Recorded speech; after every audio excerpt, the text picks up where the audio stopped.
छोटे सुल्तान जाओ और ब्याई की बेवा को हवेली लेके आओ, वो हमारे वारिस को पैदा करने वाली है। राहिब सुल्तान कुछ दिन पहले ही दुबई से लौटा था। सरदार भाई का कत्ल हो गया था। वो वारिस के असूल के लिए शहर पहुंचा और जैसे ही दरवाज़ा खोला, सामने खड़ी कमसिन लड़की ने उस पे वार किया था और उस पर भरभरा वजूद देखते ही राहिब सुल्तान ने निगाहें झुका ली। वो उसे हवेली लाया तो शोहर का वफात का सुनकर लरैब को लेबर पेन शुरू हो गया था। अब ये यहाँ नहीं रहेगी, इसे हवेली से निकालो। सोतन ने बेटे की पैदाइश के बाद लरैब को हवेली से निकालना चाहा। छोटे सुल्तान, आपको हमारे वारिस की खातिर इस लड़की से निकाह करना होगा। राहिब कमरे में आया तो वो बेटे को फिट करवा रही थी। नहीं मानती मैं इस निकाह को, दूर रहे मुझसे। आप भाभी नहीं बीवी हैं आप मेरी, दूर रहने का तो सवाल नहीं उठता। आगे बढ़ते ही उसने बेतरतीब धड़कनों को, वो आज 2 साल बाद दुबई से लौटा था। जब उसे यह खबर सुनने को मिली थी कि उसका भाई सरदार भाई का कत्ल हो गया था, हवेली में एक कोहराम बर्पा हो गया था। नवाब शेर खान का दायां बाजू कट गया था, वो तो सहन ही नहीं कर पा रहा था। सामने से राहिब को आता देखता वो तो अपनी जगह से लड़खड़ा के उठ खड़े हुए थे। राहिब ने फौरन उन्हें संभाला। कैसे हुआ ये सब बाबा जान? राहिब की आंख का एक कोना भीगा। मेरे बेटे चला गया राहिब, मेरा जानशी। वो पत्थर दिल इंसान आज बुरी तरह से टूट गए थे। राहिब ने उन्हें सहारा देते हुए वापस बिठाया और जवान भाई की मैयत को देखता चला गया।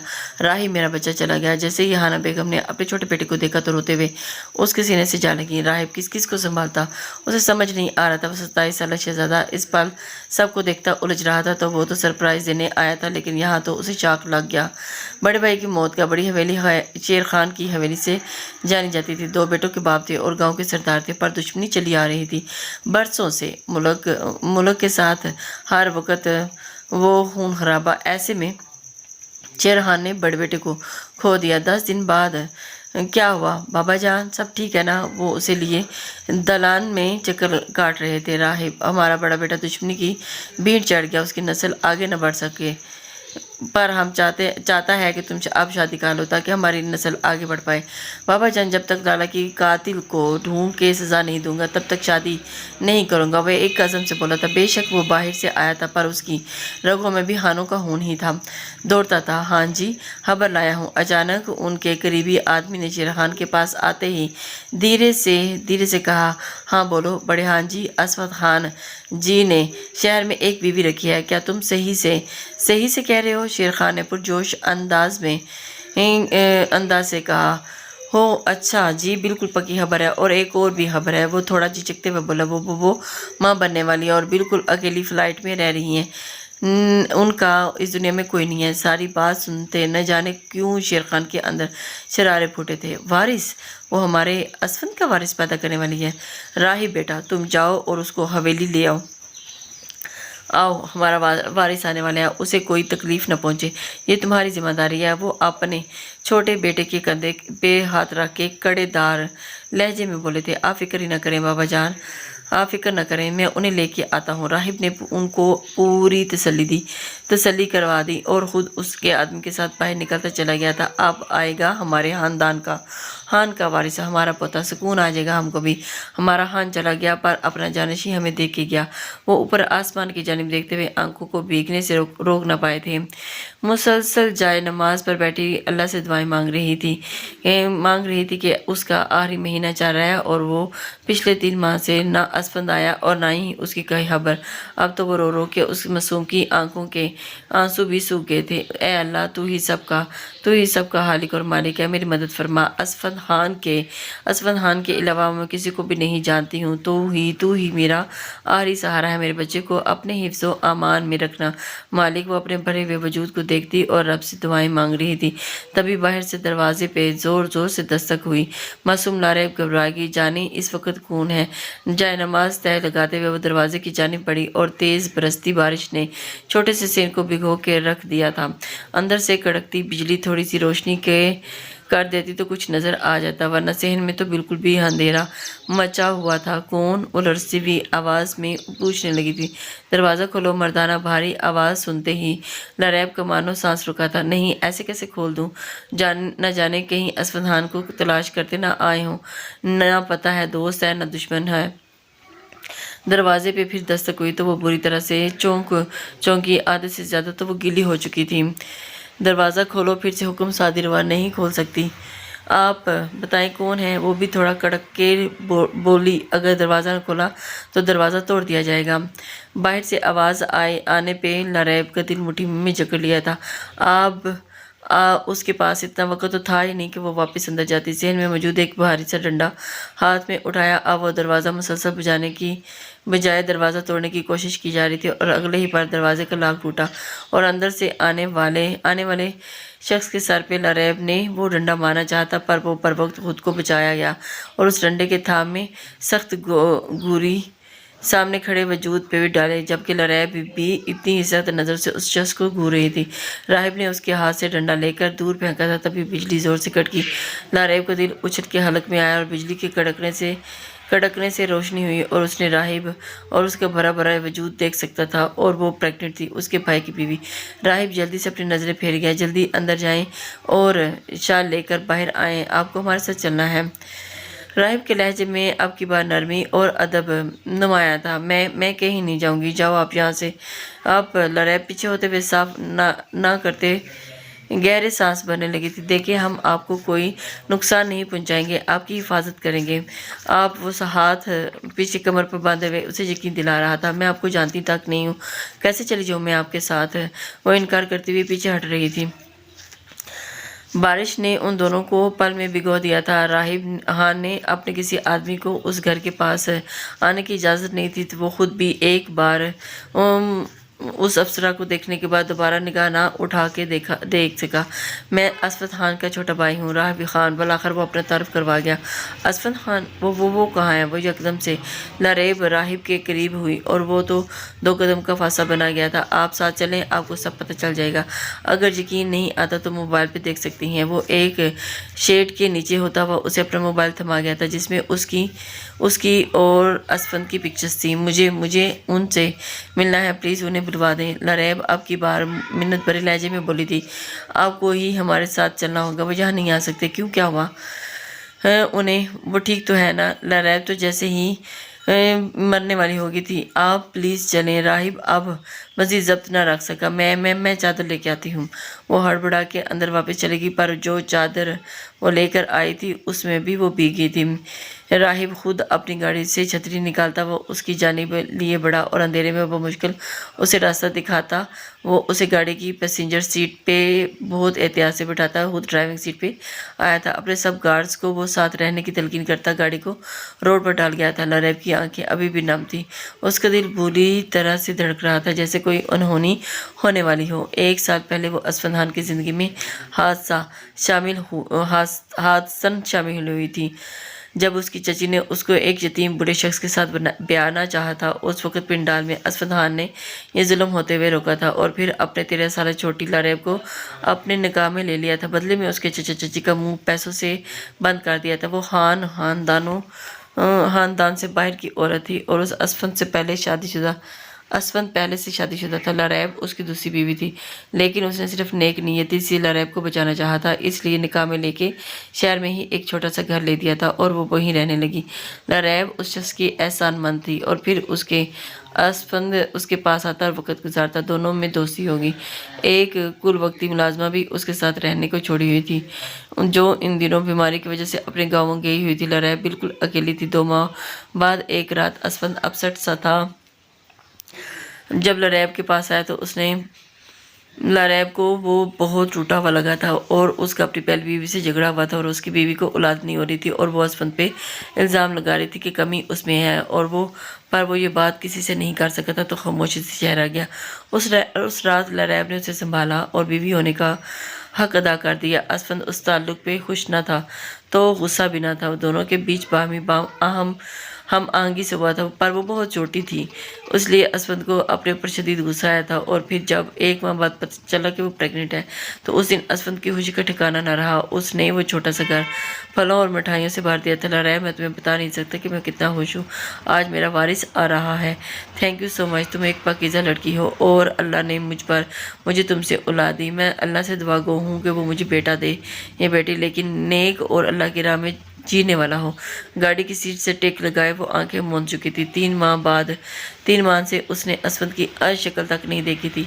वो शहर से गांव गया था اب تک وہ نہ لوٹا تھا، موبائل بند بھی تھا، وہ خاموش آنسو بہا رہی تھی۔ راہب کو اس کا رونا ناگوار گزرا اور ساتھ بیٹھی لڑکی بہت ہی چھوٹی تھی۔ راہب کو لگا کہ اس کی بھابھی کی ایج جتنی تو ہوگی، پر وہ تو راہب سے بھی چھوٹی تھی۔ شاید نہیں، یقیناً وہ اسے دوبارہ ایک نظر بھی نہ دیکھ پائے، چہرہ ڈھانپ لے۔ اچانک گاؤں کی حدود شروع ہوئی تو وہ راہب کی سخت گیر آواز سنائی دی تو وہ چونکی۔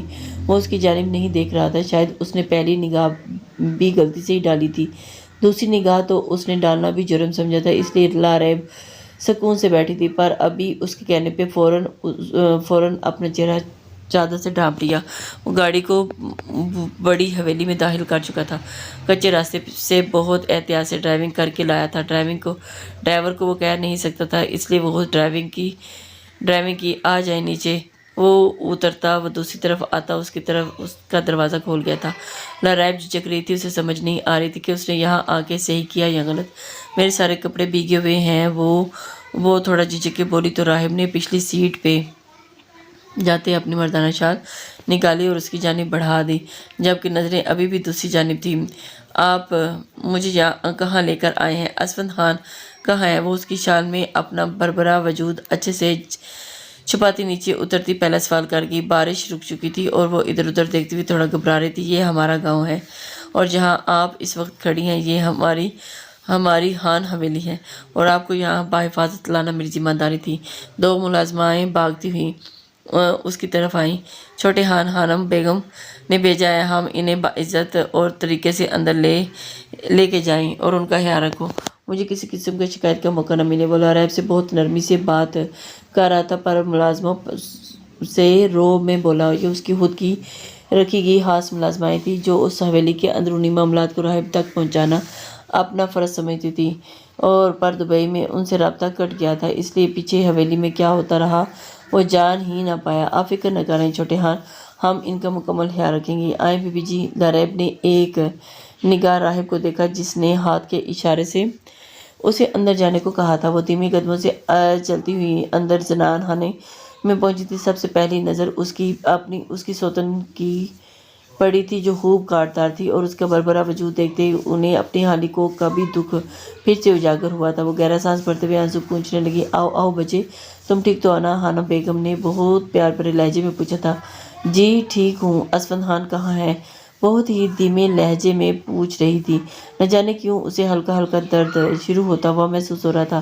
میرے خان کا نام مت لو اپنی زبان سے۔ زہرا خانم ایک دم غصے سے بھڑکی تھی تو لاریب گھبرا کے خانم بیگم کے نزدیک ہوئی۔ زہرا خانم، کیا بدتمیزی ہے یہ؟ چپ کر کے بیٹھ جاؤ وہاں جا کے۔ خانم بیگم نے اسے ڈپٹ دیا تھا۔ ہاں آپ تو اس کی سائیڈ ہی لے گا نا، وارث جو دینے والا ہے۔ یہ ہماری کوک تو حال ہی ہے، ورنہ آج ہمیں اسفند خان کے جانے کے بعد آپ سب سے پیار رکھتے۔ وہ بری طرح سے رو دی تھی۔ خان کے جانے کے بعد وہ کہاں گئے ہیں؟ لاریب نے زہرا کے الفاظ دہراتے ہوئے دھڑکتے دل کے ساتھ خانم بیگم سے پوچھا تھا، جس پہ خانم بیگم کی آنکھیں آنسوؤں سے بھیگی تھی۔ ہمارا بیٹا اس دنیا سے چلا گیا۔ کیا؟ لاریب کو لگا کہ پوری چھت اس پر آن گری ہو۔ وہ ایک دم جھٹکے سے کھڑی ہوئی۔ یہ آپ کیا بول رہی ہیں؟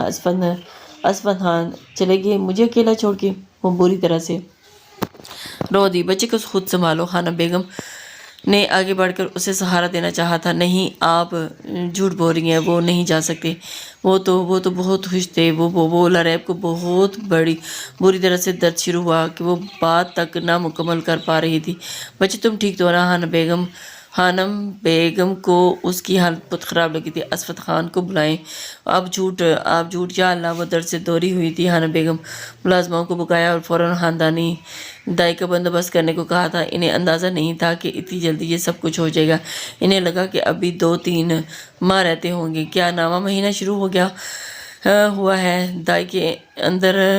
دائی نے اندر کمر آتے ہی دروازہ لاک کر دیا۔ درد سے دوری ہوتی ہوئی لاریب سے پوچھا تو اس نے درد کو سہن کر پاتے ہی اس بات میں سر ہلا دیا تھا۔ خانم بیگم، بچے کی ڈلیوری کا وقت ہو گیا ہے، آپ اجازت دیں تو؟ دائی شبنم نے خانم بیگم کی اطلاع پہنچائی اور ہاں ٹھیک ہے، جلدی کرو، جو کرنا ہے کرو، بچے اور ماں دونوں کو کچھ نہیں ہونا چاہیے۔ خانم بیگم کے لہجے میں بے حد پریشانی تھی جو زہرا خانم کو سخت چبھی تھی اور شیر خان اور راہب خان تک بھی یہ خبر پہنچ گئی تھی۔ یہ بھی اللہ سے دعا گو تھے کہ شیر خان تو باقاعدہ جائے نماز پر بچھا کر اللہ کے حضور اپنے وارث کی سلامتی کی دعائیں مانگ رہے تھے۔ شیر خان کو بہت فکر ہو رہی تھی۔ وہ اپنے بڑے بیٹے کو اس کے وارث کے روپ میں زندہ رکھنا چاہتے تھے اور ان کے دل پہ جو زخم لگا تھا اب ان کا ہی پوتا ہی بھر سکتا تھا۔ کافی وقت گزر گیا، سبھی پریشان حال اور دعا گو تھے کہ تبھی ایک بچے کے رونے کی آواز ان کے کانوں میں گونجی تھی۔ یوں لگا تھا کہ سب جینے کی نوید مل گئی ہو۔ اتنے دنوں بعد حویلی میں خوشیوں کی نوید سننے کو ملی تھی۔ دائی نے ہانم بیگم کی جانب ایک نومولود بچہ بڑھایا تھا۔ مبارک ہو ہانم بیگم، آپ پوتے کی دادی بن گئی، دائی نے بہت خوشی سے بتایا تو ہانم بیگم نے پوتے کو سینے سے لگا لیا تھا اور اس کے ماتھے پر لب رکھے تھے۔ انہیں لگا کہ جیسے اسفند واپس اللہ نے چھوٹا کر کے انہیں لوٹا دیا ہو۔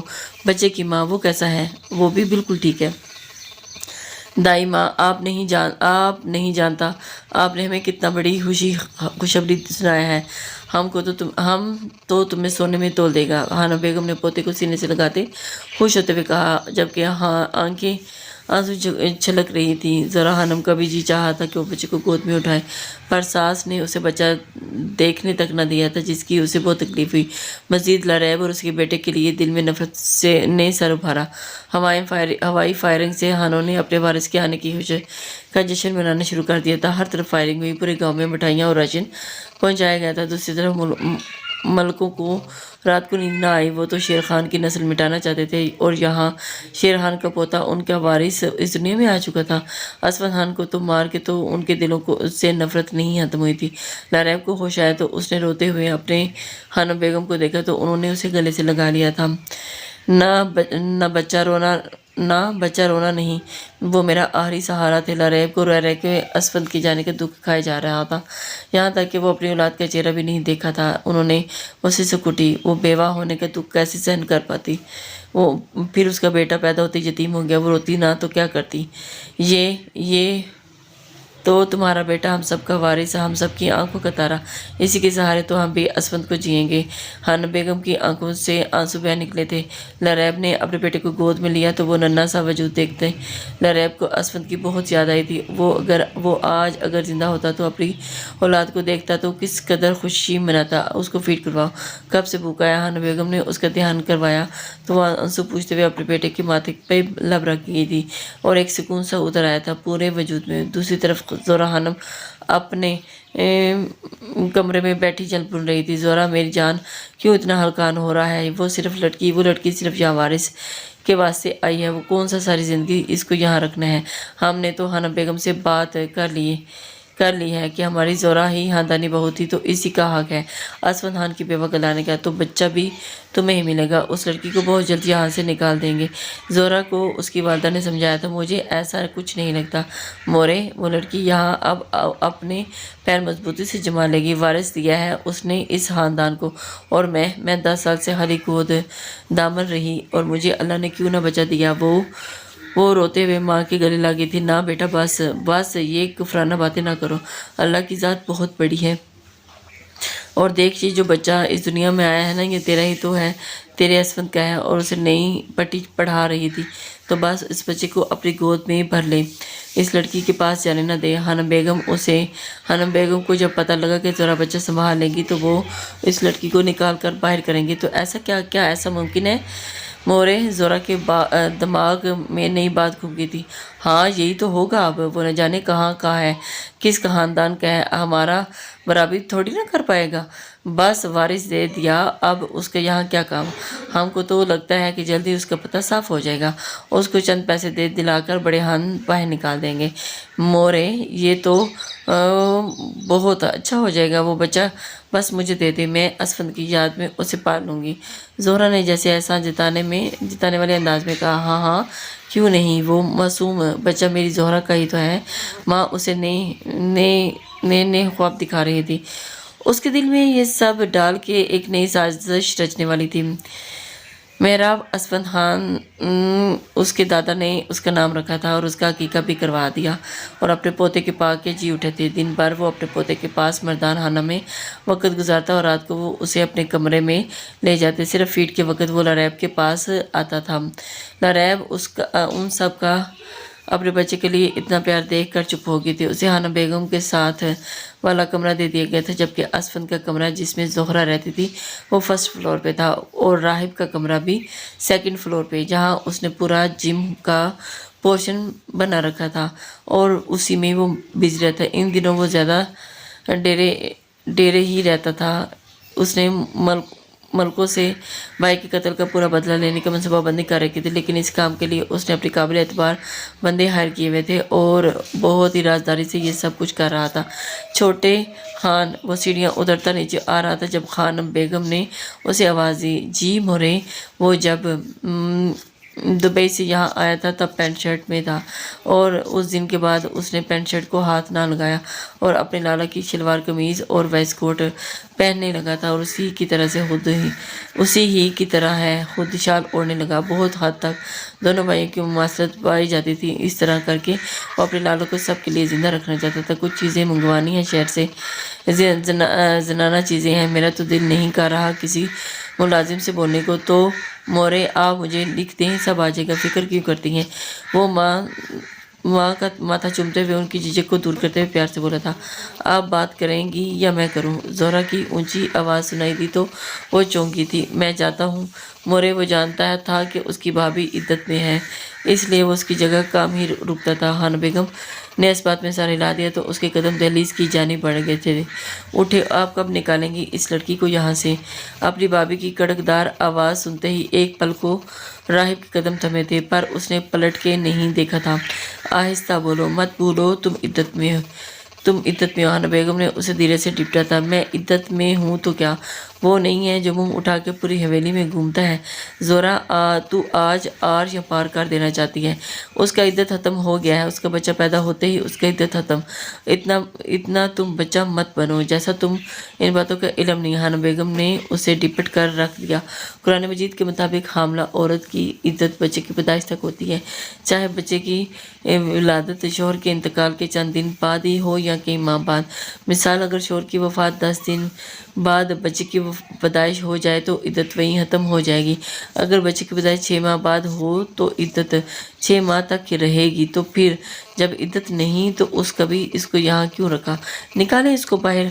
आपने तो बस वारिस के वास्ते ही उसको यहाँ लाया था ना, फिर अब वो यहाँ जम के बैठ क्यों गया? ज़ोहरा रोए जा रही थी और अपनी नफ़रत का प्रचार भी कर रही थी। दूर कमरे के पास खड़ी लारैब ये सब सुनते सुनते सकते में आ गई थी और अपनी गोद में उठाए मेहराब खान को सीने में पींच के, तुम पागल हो गया क्या? वो छोटा बच्चा, उसको माँ की ज़रूरत है। क्या उस नौमौलूद बच्चे को उसकी माँ से जुदा कर दूँ? इतना बड़ा जुल्म करें? ऐसा कभी नहीं होगा। हाना बेगम ने जवाबन सख्ती से बोली थी। हम पालेगा ना उस बच्चे को, वो हमारे असफंद का बच्चा है ना, तो हम उसे गोद लेगा, अपनी जान से भी ज़्यादा उसकी हिफाजत करेगा। उससे वो हाना बेगम के हाथों को थाम गई। बस आप उस लड़की को यहाँ से निकाल दो हाना बेगम, मुझे उसका शक्ल से भी नफरत है। राहिब मजीद ये बातें सुनने के बजाय बाहर निकल गया। वो जानता था कि इसकी मोरें खुद हैंडल कर लेंगी, पर वो भी कितना संभालती। मेहराब एक माह का होने वाला था और वो ज़ोहरा की बर्दाश्त अब बाहर हो रहा था, इसलिए उसने बहुत ज़्यादा बखेड़ा मचा दिया। वो लारैब को भी अब टॉर्चर करने लगी थी, जैसे वो चुपचाप सह रहती, किसी से भी कुछ ना कहती। वो चाहती तो अपना बच्चा यहाँ से लेकर जा सकती थी, लेकिन यहाँ मौजूद असफंद के सब अपने इस बच्चे को देख देख के जीते थे, तो वो उन सब पे इतना बड़ा जुल्म नहीं कर सकती थी। पर अब बात हद से बढ़ गई थी और शेरहान तक भी पहुँच गई थी। शुरू में तो उनका भी यही इरादा था कि वारिस को लेके इस लड़की को यहाँ से चलता करें, लेकिन पर अब उनके दिल में खौफ खुदा आ गया था और वो इस लड़की से उसका बच्चा छीन के उसकी दूसरी बेहू की गोद में कैसे डाल सकते थे। अगर लारैब को निकाल भी दिया जाता तो कहलाती तो वो असफंद खान की बेवाही, और दुश्मनों ने उसके शोहर को नहीं बख्शना था, तो क्या उसको अकेला पाते उसे छोड़ देंगे। अब जो भी था वो खानदान की इज्जत थी, इसलिए बहुत सोच विचार करते उन्होंने अपने छोटे बेटे को अकेले में डेरे पे बुलाया, क्योंकि जो बात वो उससे करना चाहते थे वो सिर्फ अपने और राहिब तक ही रखना चाहते थे, ताकि इसका अगर हल ना भी निकले तो बात उन दोनों के बीच ही रही थी। और राहिब के आते ही उन्होंने अपने दिल की सारी बात उसके گزار کر دی۔ بابا جان میں کیسے نکاح کر لوں ان سے؟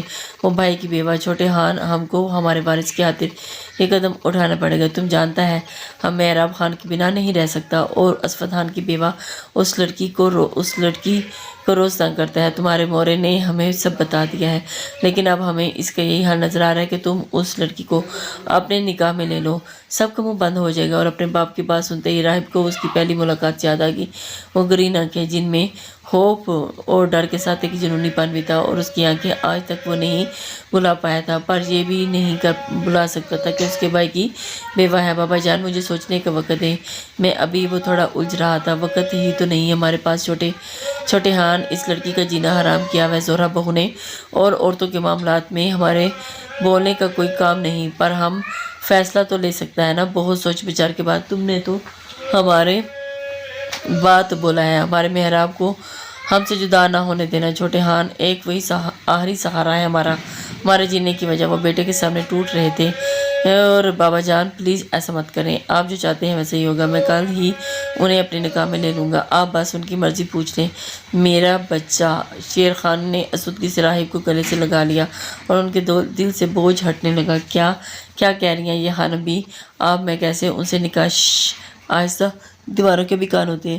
خانم بیگم نے اسے اشارے سے کہا، دیکھو لریب، ہم اپنے پوتے کے بغیر نہیں رہ سکتا، ہماری جان بستی ہے اس میں، ہماری حویلی کا وارث ہے اور یہ سب سے بڑا، اور کل اسی نے گدی سنبھالنی ہے، اور پھر تم اس کا بچہ ماں سے دور کرنے والا گناہ کبھی نہیں کرے گا۔ پر وہ زہرا، وہ تو تم کو یہاں سے اسفند کی بیوہ کے روپ میں دیکھ کے روز کچھ نہ کچھ الٹا سیدھا کرتا رہتا ہے۔ ہمیں ڈر ہے کہ وہ غصے میں آ کر تم کو پا کے ہمارے پوتے کو کوئی نقصان نہ پہنچا دے، ہم نہیں سہن کر پائیں گے۔ وہ عورت تو بالکل پاگل ہو گیا ہے، پر ہم اس کو یہاں سے نکال بھی نہیں سکتا، وہ اسفند کی بیوی ہونے کے ساتھ ساتھ اس گھر کی بیٹی بھی ہے۔